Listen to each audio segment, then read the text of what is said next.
भैया नमस्कार। नमस्कार भाई साहब प्रवेश जी, आपका बहुत बहुत धन्यवाद है और आपके चैनल का भी बहुत बहुत धन्यवाद है जो आप आज हमारे वहाँ मध्य प्रदेश इंदौर मालवा पिग फार्मों पे पधारे हैं। और आज की वीडियो दोस्तों बहुत इंपॉर्टेंट होने वाली है, खासकर उन भाइयों के लिए जो पिग फार्मिंग में सक्सेस होना चाहते हैं या फिर जिनको आज लॉस हो रहा है। तो भैया पहले तो अपनी जर्नी के बारे में बताइए, थोड़ा भैया का भी परिचय दीजिए। मेरा छोटा भाई है विजय, ये पूरा जो फार्म है इंदौर मालवा पिग फार्म यही संभालता है, पूरा मैनेजमेंट यही करता है। यानी आप दोनों भाई इस पिग फार्म को संभालते जी हैं? बिल्कुल। जर्नी थोड़ा बताइए आपकी, कब से आप फार्मिंग कर रहे हैं? जर्नी हमारी 22 जनवरी 2021 से है। 2021 में हमने यहाँ एनिमल डाले थे, एनिमल रखे थे। जी, तो विजय भाई आप क्या संभालते हैं यहाँ पर? मैं पूरा मैनेजमेंट संभालता हूँ सर। और कैसा लग रहा है बड़े भाई के साथ काम करके? बहुत आपको? बढ़िया लग रहा। आजकल का जमाना ऐसा हो गया कि भाई भाई का साथ नहीं देता, नहीं क्यों लेकिन नहीं आप देंगे बिल्कुल भाई। परिवार को लेके चल रहे हैं साथ आप। जी आइए अंदर चलते हैं और जी। जो मेहनत आप कर रहे हैं वो भी दिखाते हैं जी। लोगों को। तो अपने पास भैया अभी कितने एनिमल हैं टोटल? करीब करीब 550-600 एनिमल होंगे, मतलब 500 प्लस एनिमल होंगे, जिसमें कि 140 से 150 फीमेल हैं मेरे पास। और जो शुरुआत आपने करी थी, कितने एनिमल से शुरुआत करी थी? शुरुआत हमने 100 एनिमल से करी थी, जिसमें 98 फीमेल थी और 2 मेल थे, जो कि लगभग 15 दिन बाद ही सबका लॉस हो गया था। वो यूके उत्तराखंड से लाया था पालने के लिए ब्रीड। क्या रीजन था, क्यों लॉस हुआ था उसमें आपको? कुछ हमारा मैनेजमेंट, कुछ एटमॉस्फेयर, वहाँ ठंडा वातावरण, हमारे वहाँ थोड़ा गर्म वातावरण रहता, और कुछ हमारा खिलाने का तरीका, पालने का, उनको रख रखाव का तरीका के लिए हम अपनी गलती स्वीकारते हैं कि हमारी गलती से वो लॉस हुआ था। मेरे पास 12 एनिमल बचे थे, जिसमें से 10 फीमेल और 2 मेल बचे थे। लेकिन फिर भी आपने हिम्मत नहीं हारी और आप लगे रहे दोनों भाई। जी, हिम्मत नहीं हारी मैंने मेरे छोटे भाई की वजह से। इसने कहा कि नहीं भैया अपन एक बार और करेंगे इसको। कभी एक समय तो मुझे ऐसा लगा था कि यार मैंने अपनी सुख की जान कहाँ दुख में डाल दी। फिर इसने मेरे को थोड़ा हौसला दिया कि अपन एक बार और करेंगे उस चीज़ को। अच्छा, ये जो हम देख रहे हैं भैया शेड, आपने एक शेड इधर बनाया हुआ है और आपका एक शेड उधर है जी। तो उधर क्या सिस्टम है और इधर क्या सिस्टम है? उधर जो सिस्टम है, उधर सारा सिस्टम वेस्टेज का है, और इधर ये सारा सिस्टम डिलीवरी का है, और बीच में जो सिस्टम है वो सारा सिस्टम फीड का है। ये 3 पार्ट में बना हुआ है। पहले हमने 1 नंबर पार्ट बनाया, फिर 2 नंबर, फिर ये 3 नंबर। ये सारा डिलीवरी सेक्शन है, फीमेल सेक्शन है जी। भैया इसमें लोग सपने लेके आते हैं लखपति करोड़पति बनने का जी, लेकिन हो जाता है उल्टा। जी कहाँ गलती होती है, क्या चीज़ वो नहीं कर पाते हैं जो आप कर पा रहे हैं? जी, कुछ भी नहीं, कोई खास वो नहीं रहता है, सब मैनेजमेंट का खेल, सारा मैनेजमेंट का खेल है। कैसे उनको रखना है, खिलाना है, पिलाना है, उनका रखरखाव क्या है, सारा इनका खेल है। और हमारे इस इंदौर मालवा पिग फार्म का मूल मंत्र क्रॉस कटिंग है, जो कि हम आधा हमारा फार्म ड्राई फीड पे है और आधा फार्म हमारा वेस्टेज पे है। और जो हमारी फीमेल हैं, जो हमारी प्रेग्नेंट फीमेल है, बच्चे वाली फीमेल है, हम उनको नेपियर घास खिलाते हैं, जिसमें 17% प्रोटीन होता है। तो सुबह सवेरे मॉर्निंग में हम 3-3, 4-4 किलो, एक एनिमल को 3 किलो, 2 किलो, 3 किलो के लगभग घास खिलाते हैं। लोग कहते हैं कि उससे कुछ फ़ायदा नहीं होता है। नहीं, क्यों नहीं होता फ़ायदा?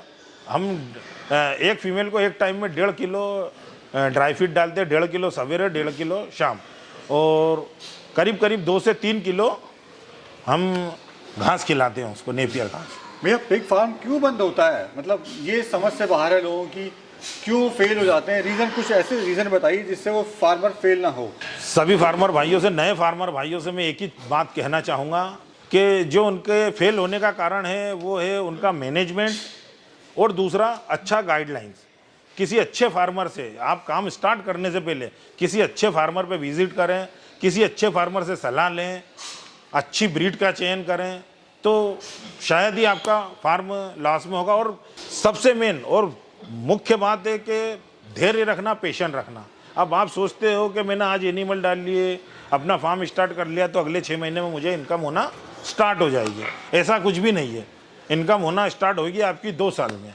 जब तक आपको अपनी जेब से उस फार्म को चलाना है तो बैक सपोर्ट अच्छा रखिए आप, ताकि पूंजी का सपोर्ट अच्छा रखिए, ताकि 2 साल अपन उसको मैनेज करें। 2 साल के बाद ये मैं आपसे बोलता हूँ कि आपको किसी भी प्रकार की दिक्कतों का सामना नहीं करना पड़ेगा। भैया एक टाइम था पिग फार्म की बहुत अच्छी कमाई थी, जी लेकिन आज का दौर उल्टा हो गया है। जी। आज कमाई और घट गई है फार्मर की। हाँ। क्यों ऐसा हो रहा है, क्या रीजन है? इसका रीज़न ये है कि रेट हमने इसी इंदौर मालवा पिग फार्म से हमने पिछले साल जनवरी में 200 रुपये किलो फेटनर दिया, कटिंग का माल दिया, और आज की पोजीशन है 130 रुपये किलो। तो जो ड्राई फीड पे चलाने वाले फार्म हैं उन फार्मर भाइयों को काफ़ी नुकसान है उससे। और हमारा इस इंदौर मालवा पिग फार्म का मूल मंत्र जो कि मैंने बताया, क्रॉस कटिंग प्लस हम क्या करते हैं कि गिल्टे तैयार करते हैं फार्मरों के लिए, जो नया फार्मर डालना चाहते हैं, फार्मर भाई, किसान भाई, उनके लिए गिल्टे तैयार करते हैं। तो गिल्टों का थोड़ा रेट हमारा अच्छा मिल जाता है, तो हमारा जो फेटनर है, जो कटिंग का माल है, उसका एवरेज लेवल हो जाता। तो इस प्रकार से जी। अभी हम देख रहे हैं आपके यहाँ पे जो निलाई जो थी, आज आपने निला दिया इसलिए हम लोग आए हुए थे जी। वैसे आपका ये कहना है पर्सनली जी कि हम अपने जानवरों को नहलाते नहीं हैं। जी, बिल्कुल नहीं हिलाते। और दूसरा जो दवाई गोली है, केवल 5 तरह की दवाई गोली आप इस्तेमाल करते जी हैं। जी, वो क्या रीज़न है, क्या इससे आपको फ़ायदा हो रहा है? क्या होता है कि इन एनिमलों में एक ही चीज़ की सबसे ज़्यादा समस्या और दिक्कत रहती है, वो की है निमोनिया, और निमोनिया ठंडाई से होता है। अब आप एनिमल को रोज़ाना नहलाएंगे, साफ़ सफाई रखेंगे उनको, तो उससे कुछ होना थोड़ी। यदि आप नहीं नहलाएंगे तो ऐसा नहीं कि वो कोई वेट गेन नहीं करेगा, या आप रोज़ नहलाएंगे तो ऐसा नहीं कि वो जल्दी वेट गेन करेगा, ऐसा नहीं है। उनको निमोनिया की शिकायत होती है, बच्चों को, छोटे छोटे पिगलेटों को। जगह ज़मीन ठंडी रहेगी तो उनको जल्दी सर्दी होगी, जिससे कि आपकी मेडिसिनों का खर्चा होगा। जो आपने कई फार्मों पे विजिट किया, देखा है कि संदूक के संदूक दवाइयों के भरे रहते हैं। वो इसी कारण भरे रहते हैं। एक तो फार्मर पूछता भी नहीं है, अब जिसने जैसा बता दिया, भैया ये लिया वो लिया, आपके एनिमल को दिक्कत आ रही, तो घबराहट में आदमी कुछ भी ले आता। अब ले आता तो फिर जमा करना पड़ता। हमारा फार्म कुल मिला के 5 दवाइयों पे है। 5 में से पहली बात तो हम 4 ही दवाइयाँ, छठी हम स्वाइन फीवर देते, 5वीं हम स्वाइन फीवर देते हैं। हम सिर्फ 4 ही दवाइयों पे काम करते हैं, और हमारी दवाइयाँ ऐसी के रामबाण है। यदि किसी एनिमल को लगा दिया तो पहली बार में यदि एनिमल अनबना हो रहा है, खाना नहीं खा रहा है, तो वो यदि मॉर्निंग में लगाया तो शाम तक खाना खाएगा वो एनिमल। मतलब इतना सटीक इलाज है जी। और खाने में इनको आप क्या क्या दे रहे हैं अभी खाने में हम जो हमारी प्रेग्नेंट मादा तो है, आप वो दे रहे हैं नेपियर दे रहे हैं। फीमेल को सवेरे मॉर्निंग में पहले नेपियर देते हैं, उसके बाद 1.5 किलो ड्यूस का शो फीड देते हैं, ड्राई फीड देते हैं, शो फीड देते हैं। 1.5 किलो के समथिंग एक मादा को, 1 किलो नहीं देते हम 1.5 किलो देते हैं। 1.5 किलो सवेरे, 1.5 किलो शाम। जी जी। अभी ये मुझे बताइए सर, बहुत सारे भाई वीडियो देख के आ जाते हैं जी, यूट्यूब पे वीडियो देखी, पिग फार्म से लाखों रुपए कमा रहे हैं जी, तो उन भाइयों को क्या कहना चाहते हैं? उनको सतर्क होने की ज़रूरत है, नहीं है? सतर्क होने की ज़रूरत है। ऐसा नहीं है यूट्यूब पे, ज़रूरी नहीं है कि सारी चीज़ें सच्चाई हो। यूट्यूबर क्या करते हैं, ऐसा बोलना नहीं चाहिए। सब्सक्राइब के चक्कर में कुछ भी बोल जाते हैं, जो कि उसका परिणाम बेचारे नए फार्मरों को, सीधे सच्चे लोगों को उठाना पड़ता। ऐसा नहीं है कि इसमें कमाई नहीं है, पर ऐसा भी नहीं है कि करोड़ों रुपए की कमाई है। यदि करोड़ों रुपए की कमाई है तो उसमें इसका मैनेजमेंट भी है, फीड का खर्चा है, लेबर का खर्चा है, बिजली का, मेडिसिन का, आपकी मेहनत, फिर आपकी बचत। यदि हम इस फार्म से, इंदौर मालवा पिग फार्म से सालाना 70-80 लाख रुपए का व्यापार करते हैं, 70-80 लाख रुपए की कमाई करते हैं, तो उसमें से हमें करीब 40-50 लाख रुपए ही बचते हैं। 30-35 लाख रुपए हमारे फीड पे खर्चा हो जाते हैं। इस फार्म पे 3 लेबर है, 3 परिवार हैं, 15-15 हज़ार के, 45,000 के एक लड़का घर है, उसकी 10,000 रुपये, कुल मिला के 55,000 रुपये की इस फार्म पे लेबर ही लेबर है मंथली की। कुछ भाई कहते हैं कि सर हमारे पास 9 लाख रुपए है, 7 लाख रुपए है, हम कैसे पिग फार्मिंग करें, या फिर हमें पिग फार्मिंग करनी चाहिए या नहीं करनी चाहिए? नहीं, 9-10 लाख रुपए में ऐसा है कि आप ज़्यादा बड़े लेवल पर और ज़्यादा प्रोफेशनल लेवल पर काम नहीं कर पाएंगे। छोटे लेवल पे काम कर पाएंगे, जो कि जैसे 5-6 मादा हो गई। अब कई लोग क्या करते हैं, 9-10 लाख रुपए का शेड बना लेते हैं, एनिमल ले आते हैं, उसके बाद फिर जो उनका जो बैक सपोर्ट है, जो कि फीड का खर्चा है, उस खर्चे पे ध्यान ही नहीं देते हैं। उस कारण खर्चा नहीं हो पाता, पूरा नहीं हो पाता एनिमलों का। इस कारणवश फार्म बंद होते हैं। तो बैक सपोर्ट पहले देखना अपने को, कि अपने को इतने दिन में हमको ये एनिमल रखना, तो इसमें इतना खर्चा आएगा, तो उसके लिए अपने को पहले से पूंजी की व्यवस्था करके रखना है। फार्म बनाते हुए किन किन बातों का ध्यान रखें, क्योंकि हमारा जो पिग फार्मर है वो देखा गया है कि साल 1.5 साल बाद अपना फार्म तोड़ के उसको दोबारा तरीके से बनाता है वो, जी। उसमें भी बहुत ज़्यादा नुकसान होता है उसको। फार्म बनाने के लिए सबसे पहले आप धैर्य से सोचें, एकदम जल्दबाजी ना करें, उसका पूरा नक्शा वगैरह बनाएं या बनवाएं, या किसी भी फार्म पे विजिट करें, आप उस फार्म पे विजिट करें, वहाँ कैसा फार्म बना उससे मिलता जुलता फार्म बना लें। अब आपने अपने मन से कुछ भी फार्म बना लिया और वो फिर सक्सेस नहीं हो तो उसको तोड़ना ही पड़ता। और सबसे पहले सभी मेरे फार्मर भाई, सभी किसान भाइयों से एक ही चीज़ कहना चाहता हूँ, नए फार्मरों से, पुराने तो क्या है, मुझसे कई ज्ञानी फार्मर हैं, उनसे मैं एक ही चीज़ कहना चाहता हूँ कि यदि फार्म स्टार्ट करे तो इस प्रकार के गेजों से फार्म बनाएं, जो कि यदि आप सफल हुए तो बहुत अच्छी, ईश्वर से कामना करता हूँ कि सफल हुए तो बहुत अच्छी बात है।